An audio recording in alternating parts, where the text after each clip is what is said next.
one and all is my reaction review and cut kind of video of Arifureta Season 2, Episode 7. And I'm not really sure what to expect this episode because we're basically done with Volume 5. This volume, seriously, this whole season so far, it's been one singular volume. Such an improvement over Season 1, such an improvement over Season 1. And all that's really left is, I don't really want to say filler, but more fluff. Things that aren't all that relevant to the major progression of the story, but more just a good break, a good breather, as well as an opportunity for some character development and growth. So, yeah, I'm not really sure if that's all we're going to get this episode, or if they're going to do something different. They kind of ended last episode fairly abruptly with Hajime's battle against Devour.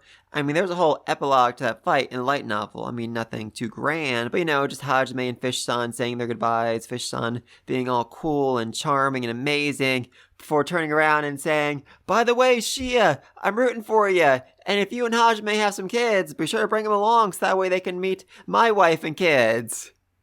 At which point, everyone stops and turns and looks at themselves.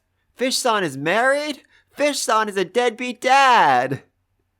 I love that, because before that, the whole belief was that Fish-san was just a wanderer, he wandered the world, just seeing what adventures came across, but now everyone realizes, wait a minute, he has a wife and kids at home, and he is ignoring them to go on these little adventures? He is a freaking deadbeat dad! Oh, I love that line, I freaking absolutely love that line. Oh, also, this episode might have one scene, a little detour Hajime might take, which I'm so hoping they include, because even though it's not all that relevant plot-wise, it remains one of the best moments in the entire series, and a scene that just genuinely surprised me, and went a completely different direction than I was expecting, so really hoping we see that, but alright, let's get started in 3, 2, 1. Okay, so it does seem like they're skipping the whole Fish-san goodbye thing. Like I said, Fish-san just sounded so cool at the start of that part, where he's like, "Oh, Hajime, don't you know, fate is just what people call a series of coincidences. It was a series of coincidences that led you to saving me, and it was a series of coincidences that led me to save you." God, I love that line. I freaking love that line. Instead, we're starting off with, yeah, this is gonna be awkward. This is gonna be just really awkward. Brace yourself, people. Brace yourself. She is waking the monster of the abyss by slapping him. Oh, I love this girl. I freaking love this girl. In fact, in the light novel, she actually jumps on top of him, and while Hajime is certainly strong, she weighs a good 16 kilograms, and that is a lot of force going on his stomach all at once. In fact, down the road, she actually does something rather similar to this, and the results are bad. Really bad. Okay, she's adorable. She is so utterly adorable. And he's just quite satisfied to be able to spend this time with his daughter. Episode 7, A New Vow. Yes, she just asked that. She literally just asked that. Oh, this girl's innocence. This girl's pure, beautiful innocence. The answer is, fairly obvious to all of us watching this. It's because they are involved in a lot of night activities.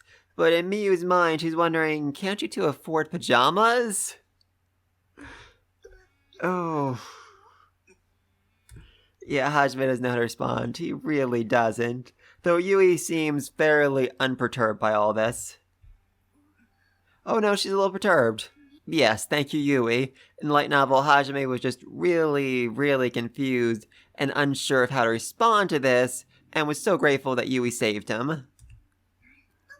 Oh, God above, they kept this. Why did they keep this line? It really wasn't necessary. And is just, oh, God above, just God above. He is sweating. He is literally sweating in this moment. Seriously, this dude just has no problem going up against monsters and demons and gods, but when it comes to trying to explain this to his daughter, he is terrified. He is utterly and truly terrified. I feel so bad for any guy that would end up dating Miyu. That would just end so utterly utterly, terribly for him. He'd die, or he'd wish he was dead, or Hajime would kill him, bring him back to life, and then kill him all over again, and then find a way to torture his ghost. Yeah, this is the big issue Hajime's dealing with right now. He didn't have to stay in the city for as long as he has, but he just really doesn't want to say goodbye to Miyu. He can't bring her along because it would just be so utterly, utterly dangerous. I mean, she would be relatively safe in the Sea of Trees. Hajime could leave her with the Holly tribe. They would look after her, they would protect her. But after that, the remaining two labyrinths are, right in the heart of enemy territory, and there is no safe place anywhere near them where Hajime could keep her without her life being in danger. How can you say no to that face? How can you say no to that face? And hey, we get to see everyone in swimsuits. Neat! And back to the light novel actually specifies Hajime really loves Yui in her outfit, especially with her pigtails, which makes her seem younger, but the outfit makes her seem older, and just the dichotomy of those two really works for him. I would also like to point out that they are playing tag with Miyu. These four are four of the scariest women in the entire world. Shia is basically a god of physical strength. Her physical powers actually rival or maybe even conquer Hajime's at this point. Yui can cast giant, terrifying spells. Tio is a freaking dragon, and they are facing off against one little girl. The winner should seem really, really obvious here. It is not. Actually, I'm fairly certain by this point in the series, Hajime doesn't need to manually make bullets by hand. He's able to mass produce them somehow, some way. I forget the exact details of it, though. That is not a bullet, Hajime. That is very clearly not a bullet. I'm not even sure how you managed to make that out of ore, though you are definitely impressive, I will say that. Yes, I am so glad they included a flashback here because while this scene might not have seemed all that important back in Season 1, it has been so utterly, utterly important for Hajime's character growth. He really listened to what Aiko-sensei said to him, and he's been trying to live his life better since then. That's the whole reason why he went out of his way to save Miyu when he first found out about her, because of Aiko-sensei's words. And it's the same reason why he saved his classmates from the demon, because of Aiko-sensei's words. And now as he's staring at the water, he's thinking to himself, wow, Aiko-sensei was right. I'm so grateful I listened to her. I'm so grateful she told me that because if I hadn't saved Miyu, if I hadn't saved the Dukedom of Ankaji, if I hadn't saved Calvary and the rest of them, my party, they wouldn't be sad, but they wouldn't be able to smile as brightly as they are right now. They are happier because of what I've done. They are happier because I've done good, and it's turning me into a slightly better person. I'm still willing to murder all my enemies, 100%, absolutely, but I'm willing to help those who are in need as long as it doesn't get in my way too much. Yeah, Hajime, if you want to repay your sensei, she was tied up by a nun last episode. I really think she could use a hand right now. While you're just, kind of innocently staring out the sea, your sensei's been bound in chains and kidnapped by a nun. Bad Hajime, bad Hajime. Oh, I love you, Miyu. I absolutely freaking love you. And again, I should clarify here, Shia is the strongest person being on the planet, at least physically, and she can see the future, and yet Miyu just not only managed to outmaneuver her, but stole her swim top before she could even react. That is terrifying. That is truly, truly terrifying. She didn't even realize it. She didn't even realize that her top was freaking stolen. Honestly, for a second there, I thought she wasn't wearing a top either. I would not put it past her. I would honestly not put it past her. You literally saved her daughter from an army of kidnappers and then brought her back home halfway across the freaking continent. You did a lot worthy of being thanked. Though in this moment she's referring to the fact that Hajime is so worried and concerned about Miyu. He's so worried that Miyu might be upset when they have to leave that he's, just been stressing about it for days. And Remy has seen that and she is grateful. She's grateful that Hajime cares so much about her daughter. And also just very grateful that Hajime has turned her into a better person because, yeah, when Miyu was first kidnapped, she was a spoiled brat. She was an absolute spoiled brat. But since then, she's developed a sense of empathy. She cares about others more than herself. And Remy is just so grateful that Hajime brought that change out in her. Yeah, everybody saw. It was very, very obvious what you were feeling, Hajime. Your poker face really isn't all that impressive. That is a very interesting way to pop up, I gotta say, Remia. I can't tell how serious you're being if you're just really, really loving to tease him. Wow, that is bold, Remia. That is really, really bold. And I don't hate it. He is a little bothered by it. He is certainly a little bothered by it. And I'm assuming the rest of the party is going to be all that happy when they notice Remia has gotten very, very close to Hajime. Especially her. Especially her. Oh, I love how terrifying Yui can be. Okay, even Kaori's terrifying. Wow, I mean, she literally sounds like a Yakuza thug. Yes, Tio, we all saw that. We all noticed that. Oh, I love that. I love they included that. Yeah, that was actually in the light novel. Hajime threw a piece of metal at her head, knocked her unconscious, and then she drowned to death in the water. Or, well, I guess not to death, but, she drowned. The important part is that she's happy. No, of course he didn't. Hajime is not that kind of pervert. I mean, he's some kind of pervert, but he's not that kind of a pervert. Though this does actually lead to rumors spreading all across the land about the eye patch kid with white hair who has a bathing suit fetish. I kid you not, that was in the light novel. That was actually in the light novel.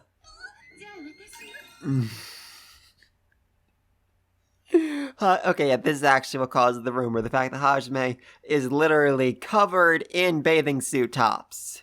Literally, everyone took off their top and gave it to him. Oh my god, I love it. I absolutely love it.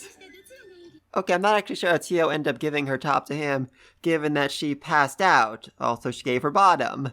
That's impressive. That is impressive in its own way. God, that's a heartbreaking line. That is a seriously, seriously heartbreaking line. And it might seem obvious here, like, oh, Hajime, just come back and see her again before you go back to Japan. But the problem is, Hajime doesn't actually really know how he's going to get back to Japan. All Milady told him was that once he finished the 7th labyrinth, once he finished all labyrinths, he'll be able to go back. He'll be able to find a way back to Japan. And he doesn't know if that's going to be like an automatic process. Like, as soon as he finishes the last labyrinth, will he just instantly be teleported and shot right to Japan? I mean, that seems unlikely, but if that is actually the case, then he can't promise her, I'll come back and see you, because he might not be able to. He might be sent back to Japan and have no option, no chance to come back to her. So he can't make the promise. He can't say, I'll definitely come back, I'll definitely see you again. God, this scene is literally breaking my heart. This is so much sadder than it was in a light novel when you can actually see Miyu crying like that. Oh, that is quite the bold proclamation. Miyu is basically saying, I will go conquer the 7th labyrinth. I will go conquer the 7 hardest labyrinths in the entire world. The 7 most terrifying places in the entire world. Just so I can come find you again, Papa. Just so I can be with you again. Wow, only the daughter of the monster of the abyss could say that with such utter and complete confidence. I mean, that's not bad logic. If my papa can do it, then I can do it because I am my papa's daughter. Oh, I love that line. I love that line so freaking much. And I just love the absolute determination in her eyes as she says it. Again, that's not a promise he can actually make right now, because he doesn't actually know how the whole process of teleporting back and forth between the worlds works. Is it a one-way thing? Is it something he'll be able to do once? Will he be able to come back here once he gets back to Japan? He doesn't know, but he has resolved himself here to find a way to return to his daughter. Okay, that is a much, much bigger problem, as he is basically promising to take this girl from the only world she has ever known and bring her with him to a world where she will be a complete and absolute freak. I mean, seriously, the girl has fish ears. While that might be cute back in Japan, that's not normal. That is really, really not normal. It's not going to be an easy life for her in Japan, where she is, the only Dagon in the entire world. There's also the fact that he didn't actually ask Remy for permission. He didn't actually ask Miyu's mother if he could bring her, across dimensions like that. Does this world even have Jack-in-the-Boxes? That feels like a very, very weird way of describing Japan. Yeah, she's cool with it. She realizes that Miyu just absolutely freaking adores Hajime and doesn't want to be separated with him, so yeah, why not? Let's go to Japan. Let's cross dimensions. She is a very easygoing woman, that's what I love about her. Of course she's coming. She's his second wife. Regardless of what Hajime might say, she is in fact his second wife. He doesn't really have any say in that. Yeah, she even said it. Hajime is her husband. Yay! Second wife confirmed. Even though the rest of them are not amused. I mean, Tio looks amused, but Yui just looks ticked. She looks seriously, seriously ticked.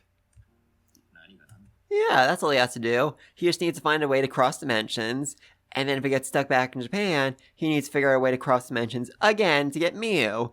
And then he just needs to figure out a way to cross dimensions a third time to get back to Japan. That's all he has to do. For him, it'd be, basically a piece of cake. This is actually new. I don't recall this being a light novel at all. They're definitely adding a bit more breathing room to this episode, which is definitely interesting. Especially knowing what comes next. Also interesting detail, in the light novel, they didn't actually leave on the submarine because the Devourer ate the submarine. He completely and utterly destroyed it, so instead they had to ride on Tio's back all the way to their next destination. Okay, it seems like that might be where we're leaving the Hajime story for this episode, which a little bit disappointing. Like I said before, there was one detour I so was hoping we'd see in the anime, but it seems like might be cutting that. Oh well. This is so very dramatic. I love it! Run, princess, run! You can't let the nun catch you! Well, this is ominous, just like incredibly, incredibly ominous. Oh boy. And of course, Hiyama is involved in this very ominous adventure, though he is not looking all that thrilled about it. Oh no, I was wrong. He actually is rather amused by all of this. I mean, he is insane, so that definitely helps. Hey, General Freed's still alive. Boo? Yeah, not that happy about that. Honestly, I'm not even sure how he survived. In the light novel, Tio even stayed behind just to make extra sure he was dead. But nope, he is still alive and kicking for some reason. Oh my, that is an ugly Army of the Undead. Yeah, that's definitely some pretty low quality CGI right here. I mean, definitely not as bad as Season 1, but... Though I guess it's just for this one scene, so that's not too bad, and it really depends on what happens with them down the road. Curious about that. Okay, yeah, this is a scene that'd be really, really hard to animate with traditional 2D methods. This really kind of requires CGI here. Okay, so yeah, they're just cutting right ahead up to Volume 6. Interesting. I was not expecting this, that's for sure. Oh yeah, and this whole void thing, that's this weird thing that's spreading through the nights where suddenly just nights start seeming, lethargic and just empty-headed and just cold and distant. It's very concerning to Captain Meld. Very, very concerning. Yeah, this isn't really the kind of thing where you can just, wait and take it easy. You should probably tell Koki, as soon as possible that something really, really messed up is going on. Okay, never mind. Don't tell Koki. He wouldn't be all that helpful. Tell Shizuku. Shizuku is very liable. Okay, we might actually end up getting that scene I wanted in Volume 5 after all, if the Dukedom of Ankaji was mentioned again. Very, very interesting. Bit out of order, but that would make a lot of sense now I think about it. Oh, don't open the door. Do not open the freaking door for Hiyama. Oh, that's such a bad idea. Even you, even though you don't know that Hiyama betrayed Hajime and tried to kill him, even you should know not to answer the door for freaking Hiyama. He is a freaking snake. Okay, seriously, Captain Meld, you are a trained knight, a general, the best in the entire freaking kingdom. Even you should tell, okay, there are some major red flags going on here. Maybe I shouldn't have put my sword down. Maybe that was a bad idea. Okay, even I can hear his voice. Even I can tell there's something mechanical and cold and melancholic about it. Don't open the freaking door! Does that voice sound urgent? Does that voice sound like he's concerned about something? No. Yep, Void's got him. The Void has gotten him too. Yep, he stabbed him in the back. He literally stabbed him in the mother freaking back. I get why Hajime didn't tell everyone about Hiyama being a traitor back when, he saved them from the demon, but he probably should have told Captain Melt. He probably, at the very least, should have told Captain Melt. That would have, led to the situation not being nearly as bad as it is right now. God, he's gone insane. I mean, he never really was all that sane, but he just looks so much more wild and crazy now. Oh, wow, that's the end of the episode already? I guess it is. Okay, let's see. Next episode. A Disturbing Darkness. Yeah, it sounds appropriate. That definitely sounds appropriate. Alright, like I said before, with that, we've basically finished Volume 5. There was one more scene I was hoping to see. Doesn't look like we're getting that. Though, Captain Mel did mention writing a letter to the Dukedom of Oncology, which is where that scene takes place, so maybe we'll still see that. I would so love for that to happen. But anyway, most of the episode was just, Hajime getting ready to say his goodbye to Miyu as he goes off to go conquer the remaining 3 labyrinths. 3 left. 3 labyrinths left.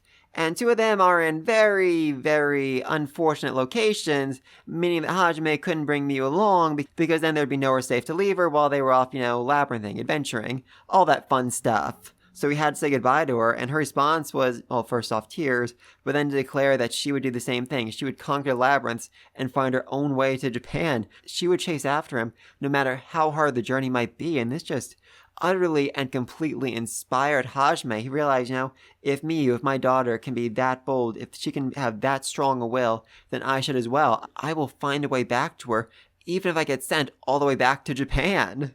Oh, I love you, Hajime. I freaking love you. And then things became disturbingly dark as the princess flees the country, the demons prepare for war, and Hiyama reveals once again that he sucks. He sucks so utterly and completely badly. Oh my god, I hate that man. I truly do. For those of you who are wondering, the whole reason why Hiyama sucks so bad, the whole reason why he tried to murder Hajime, was because Hajime was getting attention from Kaori, and he wanted that attention for himself. So he figured, you know what, I might be a loser, but Hajime is even more of a loser than I am, so if I kill Kaori, then she'll settle for me, because I'm so much better than Hajime. Awful logic, just truly unbelievably awful logic.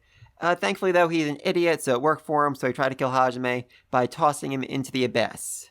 And that, also went very, very poorly for him, because Hajime came back as a freaking demon lord, an unstoppable, unkillable force that could kill Hiyama in all of 2 seconds if he wanted to. Oh god, wow. And that's also kind of the reason why Hiyama just became even crazier and more desperate to get his hands on Calvary, because he figured, I have no chance of getting her now that Hajime is, so handsome and strong and powerful, so I'm gonna need to force her. I'm gonna need to play my hand. I'm gonna need to make some deals with some very, very unsavory characters. Oh, Hiyama, you deserve to suffer. You truly deserve to suffer. But anyway, though, now that we finished Volume 5, more or less, I figured I'd take a second to talk about the after stories. For those who haven't read the light novel, each volume ends with a couple of just bonus stories. Some of them are really simple, like, hey, while we're in town X, thing Y happened. While others are like, hey, what if Sleeping Beauty, but with a cast of Arifureta? There's some interesting ones. There's some really interesting ones. Anyway, though, the first one is Yui's Diary, which you might have actually already seen animated before. They actually made an OVA that followed that exact premise back after Season 1. Anyway, though, the premise is that Tio and Shia are about to the shower when they stumble upon Yui's diary, and they start reading it, which, very bad idea. But it says, when I first met Shia, I really hated her, but now I've come to love her. She's a little sister I always wanted, and I care so much about her, but I'm too embarrassed to say it. Oh, that was adorable. As for Tio, she's a disgusting, perverted dragon, and I feel awful for ever having admired the dragon men. Though then she slowly starts to realize, you know what? Tio went through a lot of the same things I did. She lost her people. She lost her race. I'd love to talk to her about that someday. And then once Miyu joins the party, it's basically her saying over and over again, I want a kid. I want a kid. I want Hajime's kid. I want a kid. I want a kid. That's creepy. That's really creepy. Anyway, though, lights went out. Yeah, lights went out. Anyway, though, then Yui discovers them reading her diary, gets really ticked off, and uses lightning to punish them. Next story is the match seller, which might be a fairy tale, it's just not one I'm very familiar with. And it basically just asks the question, oh, what if all the girls from Arifureta were trying to sell matches to Hajime? It's pretty funny. Next one is Magic Academy. Yeah, this is a whole other weird genre of weirdness, but basically almost every volume of light novel has a chapter that takes place at a magical academy where all the girls are students, except Yui the teacher, Tio is the headmaster, I think Aiko is still a teacher, and just basically all the girls fighting over Hajime, again and again and again. And in this particular one, Shizuku, the student council president, has gotten utterly and completely sick of all the destruction caused by, Hajime and his whole harem, and wants to quit being the student council president. And then all the other girls try to run for student council president so they can get time with Hajime. Even Yui, who is a teacher, and Tio, who is the headmaster. Yeah, I'm fairly certain they can actually run for, student council president. Oh god, next one was called The Fantasy World Santa's Miniskirts. I am not making that up. I swear to God. I might have gotten the wording a bit wrong, but yeah, that's basically what it says. And it starts off with Kaori saying, hey Hajime, it's almost Christmas time! And then having to explain what Christmas is to the rest of them. At which point Hajime tells a story of the time that Kaori almost got him killed at a Christmas party because she showed up in a very, very revealing outfit and then spent the whole night trying to flirt with him as the rest of the class just thought to themselves, I gotta murder Hajime. I really, really need to murder Hajime. And this then leads to all the girls wearing Santa suits, including Miyu. And then they all, besides Miyu, try to get into this weird battle where they use magic to strip each other. It's 4 girls dressed as Santas trying to strip one another as Hajime watches on in complete and utter exhaustion, and Miyu says, hey, this Santa outfit is nice and warm and snuggly and soft. Oh, I love that girl. Next one, though, is also a costume change as they go to a town famous for their textiles, and they decide they should all try on each other's outfits to see who looks best in what. Which all starts off when Miyu says that she wants to dress like Yui because Yui is the coolest, and if she dresses like her, she'll be strong just like her, which... oh god, that is just so heart-melting. I freaking loved it. She also said that Shia was wild, Kaori was weak, and Tio was okay. Yes, that is how Miyu describes the rest of Hajime's party, and I love that. Anyway, then they all try each other's outfits, which leads to a sea of nose bleeding as all the people in the store just watch on in awe as everyone dresses up as Shia, which... yeah, that makes sense. As does the fact that Hajime thinks to himself, okay, I gotta make sure I kill everybody who got a nosebleed from seeing Miyu dressed up as Shia, which, yeah, you know what, that's appropriate. That is definitely appropriate, Hajime. Those people probably should be murdered. Just saying, That was that chapter. Next one was called The Stands. Yeah, for those who don't remember, back in season 1, you could see, like, a demon appearing behind Kaori and a lightning dragon appearing behind Yui whenever those two fought. And that's not just like a visual thing, other people see them as well. They see the dragon, they see the demon, and they are so utterly and completely confused by them, by how these girls are basically summoning stands behind them to intimidate one another. And she gets mad because she thinks to herself, why can't I have a stand? Why can't I have one like the other girls? Are my feelings not strong enough? At which point Hajime, comforts her by saying that she doesn't have a stand because her emotions aren't negative. Her feelings for Hajime are entirely pure, while Yui and Kaori have a whole lot of jealousy and anger involved with their love for Hajime. Oh, and then the last chapter, one of my favorites, and the one I'm most hoping to see turn into an OVA. A falcon's daughter is still a falcon. This basically has Miyu say, hey Papa, I want to try shooting things too. That way I can make bad people explode like Daddy. Which is unnerving, seriously unnerving, but it gets so much worse because, with the first shot, she misses by a mile, but her second shot is a lot closer, and her third shot hits the target dead center, as does her fourth shot, her fifth shot, her sixth shot, over and over again, and within a few hours, she is sniping down drones that are 100 meters away, and is only off by a few millimeters each time. God above. And that really leads everyone to wonder, hey Hajime, are you sure that Miyu isn't your actual biological daughter? Are you sure there's no way that might work? Because she is your daughter. She is truly 100% your child.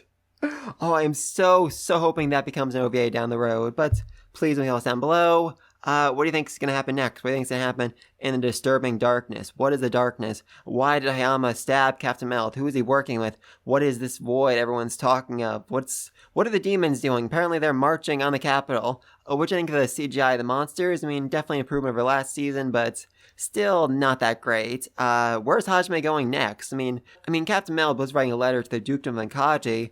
I'm assuming that's because he heard that Hajime was there recently, hopes that, if he sends a letter there, they'll be able to get a hold of him somehow, some way. Very, very curious. But please let me know down below. Be sure to like and subscribe so you don't miss my next video. And until then, peace!